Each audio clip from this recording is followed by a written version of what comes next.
በአሁኑ ወቅት በኢትዮጵያ ውስጥ በርካታ ተቋማቶች ለሚሰጡት አገልግሎት የፋይዳ ዲጂታል መታወቂያን በአስገዳጅ ጥቅም ላይ እንዲውል በመጠየቅ ላይ ይገኛሉ። በዚህ ልክ ደግሞ በርካታ ሰዎች ግልጽ ያልሆነላቸው ጉዳዮች እንዳለ ሆኖ የሚጠይቋቸው በርካታ ጥያቄዎች መሰረት አድርገን ለመመለስ ባደረግነው ጥረት እንደሚከተለው አዘጋጅተናል። ሰላም ጤና ይስጥልኝ። ይህ አድማስ ዜና ነው። ወቅታዊ ቀጠናዊና ዓለም አቀፋዊ ጉዳዮችን ይዘን ወደ እናንተ የምናቀርብበት ቻናል ነው። ቻናላችን ላይክ፣ ሼር፣ ሰብስክራይብ በማድረግ ቤተሰቦቻችን እንድትሆኑ እንጋብዛችኋለን። ፋይዳ የሚል ስያሜ የተሰጠው ይህ ዲጂታል መታወቂያ አንድ ሰው በልዩ ሁኔታ መለየት የሚያስችል ቢሆንም አንድ ሰው አንድ ነው ማለት ግን ምን ለማለት ተፈልጎ ነው? ከዚህ ባለፈ ስለ መታወቂያው ሊታወቁ የሚገቡ 8 ሚስጥሮች ምንድናቸው? የሕዝብ ተወካዮች ምክር ቤት መጋቢት 21 2015 ነበር የኢትዮጵያ ዲጂታል መታወቂያ ረቂቅ አዋጅን አጽድቆ ኢትዮጵያ ዲጂታል መታወቂያ ከሚጠቀሙ ሀገራት መካከል እንድትካተት በር የከፈተው። ይህ በርካታ ወጣቶች ዲጂታል በሆነ መልኩ ስራዎች እንዲሰሩ ትልቅ ፋይዳ ያለው መሆኑ እንዲሁ የሚካል አይደለም። መታወቂያው በሙከራ ደረጃ ሲተገበር ቆይቶ የአዋጅን መውጣት ተከትሎ በይፋ ተግባራዊ መሆን ከጀመረ እነሆ ያልታዩ ሚስጥሮች ተገልጠዋል። ይህ ዲጂታል መታወቂያ ታዲያ ምንድነው? ዓላማውስ ምንድነው? የፋይዳ ቁጥር የሚባል የዲጂታል መታወቂያ ነው። ታዲያ ይህ መታወቂያ ቴክኖሎጂን በመጠቀም የሰዎችን የተመጠነ ግላዊ መረጃን ማለትም ባዮሜትሪክና ዲሞግራፊክ በመሰብሰብ አንድ ሰው አንድ ነው በሚል መርህ እያንዳንዱን ዜጋ መለየት የሚያስችል ስርዓት ነው። በመሆኑም የብሔራዊ መታወቂያ ሊሆን ተደንግጓል። መሰረታዊ የግል መረጃዎችን የሚባሉትን ስም፣ ጾታ፣ የትውልድ ቀን እንዲሁም የመኖሪያ አድራሻን በውስጡ ይይዛል። ታዲያ ኢሜይልና ስልክ ቁጥር አካቷል። አነጋጋሪውና ዋናው ጉዳይ ደግሞ ባዮሜትሪክ የሚለው ጉዳይ ነው። ታዲያ ይህ ጉዳይ ምንድን ነው? የሁለት አይን የአስሩም የጣት አሻራዎችና የፊት አሻራም ይይዛል። እነዚህ መረጃዎች ከተሰበሰቡ በኋላ ተጨምሮ ወደ 12 አሃዝ ልዩ ቁጥርና ወደ 16 አሃዝ ተለዋጭ ቁጥር ተቀይሮ ለተመዝጋቢው ይሰጣል። በዚህ መሰረት አንድ ሰው ተመዝግበው ቁጥር ደረሰው ማለት ዲጂታል መታወቂያ አለ ማለት ነው ሲሉ የፋይዳ ብሔራዊ መታወቂያ ዋና አስተባባሪ አቶ የዳሄ አርያ ስላሴ ይገልጻሉ።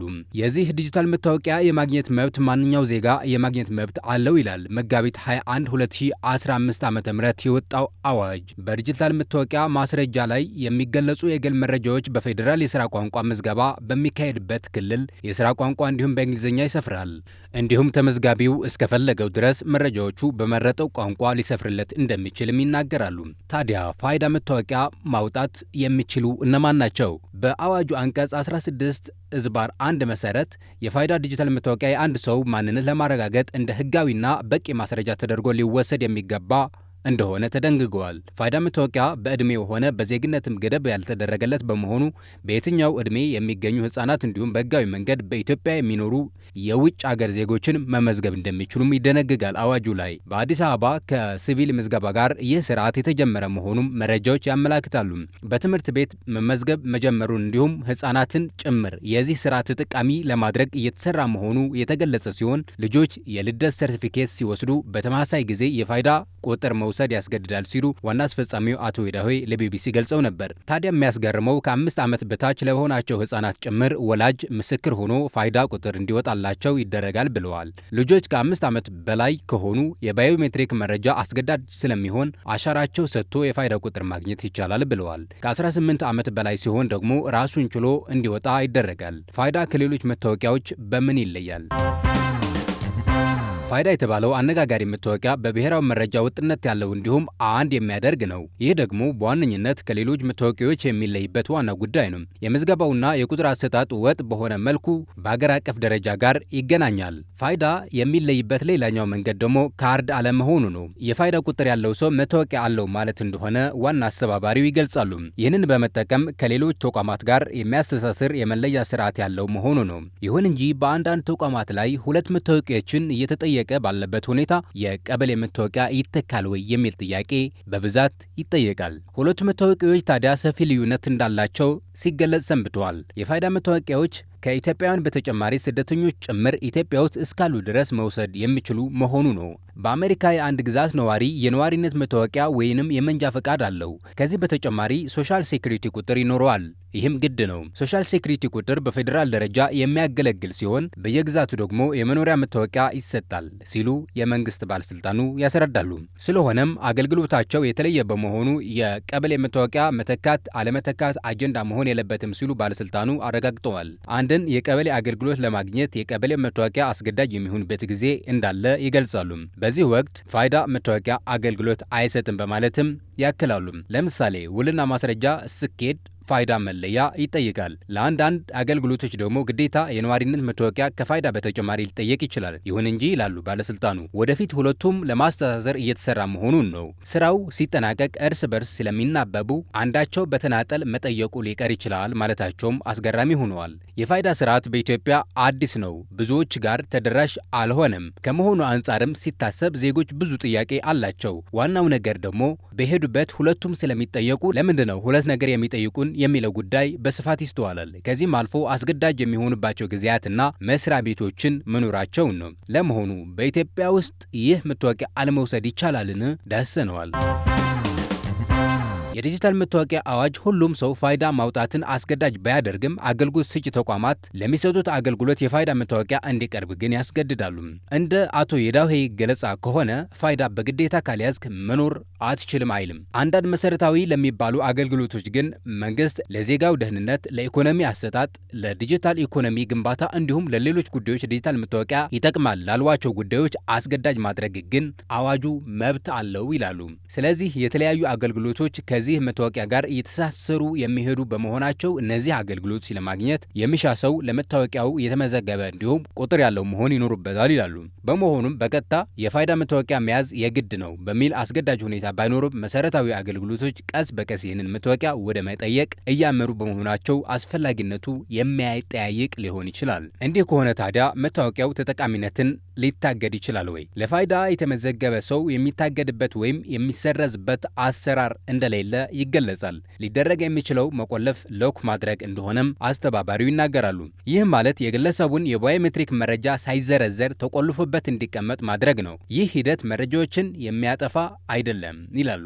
በተመዝጋቢ ፍላጎት ወይም በፍርድ ቤት ትዕዛዝ የዲጂታል መታወቂያ ልዩ ቁጥር ሊቆለፍ ወይም ከስራ ውጪ እንዲሆን ሊደረግ ይችላል። ለምሳሌ አንድ ሰው ከሀገር ቢወጣና መታወቂያው መጠቀም አልፈልግም ቢል መረጃው እንዲቆለፍበት ይደረጋል። ይህ አንድ ሰው በመረጃ ስህተት በግለሰቡ ወይም ደግሞ የግለሰቡ ባልሆኑ ምክንያቶች የፋይዳ ቁጥር ካገኘ ተቆልፎበት እንዲቀመጥ የሚደረግ ይሆናል። አንድ ሰው ከሞቶ በኋላ ቁጥሩ ለሌላ ሰው አይሰጥም። የተመዝጋቢ ሞት ከተረጋገጠ ተቋሙ ልዩ ቁጥር ሳይቀር እንደ ጸና እንዲቆይ እንዲሁም ለማረጋገጥ አገልግሎት ስራ ላይ እንዳይውል እንደሚደረግ በአዋጁ ላይ ተቀምጧል። የግላዊ መረጃዎች ጥበቃ ምን ያህል አስተማማኝ ነው የሚለው ጉዳይ ደግሞ አነጋጋሪ ነው። ማንኛው ተመዝጋቢ ፍቃዱ በግልጽ ሳይሰጥ በዲጂታል መታወቂያ ስርዓት የተመዘገቡ የግል መረጃዎችን መውሰድ፣ ማሰራጨት፣ ማተም፣ መጠቀም፣ መረጃዎችን መስጠት፣ ቅጂዎች ለሶስት ወገን ወይም አካል መስጠት ወይም ይፋ ማድረግ የተከለከለ መሆኑም ይታወቃል። አቶ የዳሄ እንደሚሉት ከሆነ የአንድ ሰው አሻራ በፋይዳ መታወቂያ የመረጃ ቋት ውስጥ ስለገባ ባለቤትነቱን አጣ ወይም መስሪያ ቤቱን መረጃውን እንደ ልቡ ያደርገዋል አለመሆኑን እንዲሁም በዲጂታል መታወቂያ ስርዓት የተሰበሰበ ማንኛውም የተመዝጋቢ ግላዊ መረጃ ባለቤት ተመዝጋቢው እንደሚሆን ይገልጻሉ። የግል መረጃ እንዲሰጥ የሚፈቅደው የፍርድ ቤት ትዕዛዝ ብቻ ከወጣ በኋላ እንደሆነም ይገልጻሉ። ስለሆነ ለሶስተኛ ወገን መረጃው ያለ ግለሰቡ ፍቃድ እንደማይተላለፍም ይገልጻሉ። ስለዚህ መረጃ በሕግ ጥበቃ የሚደረግለት ከመሆኑ በተጨማሪ የተቆለፈ ወይም ኤንክሪፕት የተደረገ መሆኑ ማስተማመኛ የሚሰጡት ኃላፊው የተቋሙ የመረጃ ሰራተኞች ተቆጣጣሪዎች እንኳን መረጃው እንዲያገኙ አይደረግም ብለዋል። በዲጂታል መታወቂያ ስርዓት የሰበሰበ ማንኛውም ተመዝጋቢ ግላዊ መረጃ ያለ ተመዝጋቢ ፍቃድ ሌላ ሰው መግለጽ፣ ማስተላለፍ ሆነ እንዲለወጥ ማድረግ የተከለከለ መሆኑን አዋጁ በግልጽ አስቀምጧል። በሕግ ስልጣን ለተሰጠው ወይም በፍርድ ቤት ትዕዛዝ መሰረት የግል መረጃ ሊገለጽ ወይም ሊተላለፍ የሚችል ሲሆን በዚህ ሁኔታ በተገቢው ሁኔታ የተላለፈው መረጃ የሚያገለግለው ወይም ጥቅም ላይ የሚውለው ለተፈለገው አገልግሎት ብቻ እንደሚሆን ነው የሚገልጹት። የዚህ ሪፖርት ዋና ዓላማ መረጃን መስጠት በመሆኑ ፋይዳን አስገዳጅ ያደረጉ ተቋማት የትኞቹ መሆናቸው እግረ መንገዳችን እንገራችሁ። አገልግሎታቸው ከፋይዳ መታወቂያ ጋር ያስተሳሰሩ ተቋማት ቁጥር እየጨመረ መሆኑ እየተመለከትን ነው። ኢትዮ ቴሌኮም ጨምሮ ከ30 በላይ ተቋማትም ግዴታ ማድረጋቸው ይታወቃል። በተጨማሪ አገልግሎቱ ለመስጠት ፋይዳ መታወቂያን አስገዳጅ ያደርጋሉ። የገቢዎች ቲን ቁጥርን ለማውጣት የፋይዳ መታወቂያ መያዝ ቅድመ ሁኔታ ሆነዋል።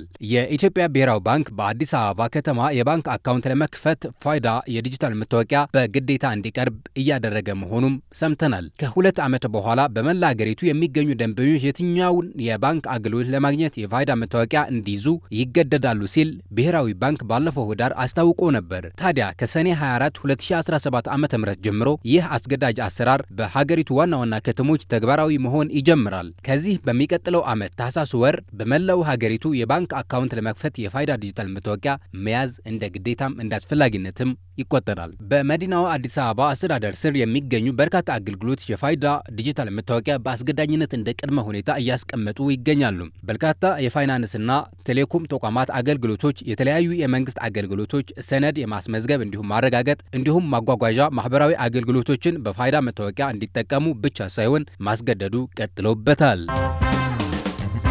የተከበራችሁ የቻናላችን ቤተሰቦች ለዛሬ ጉዳዮቻችን የያዝናቸው እነዚህ ነበሩ። በሌላ ጉዳዮችን እስከምንገናኝ ቸር ሰንብቱ። ቻናላችን ሸር፣ ላይክ፣ ሰብስክራይብ በማለት ቤተሰብ ይሁኑ።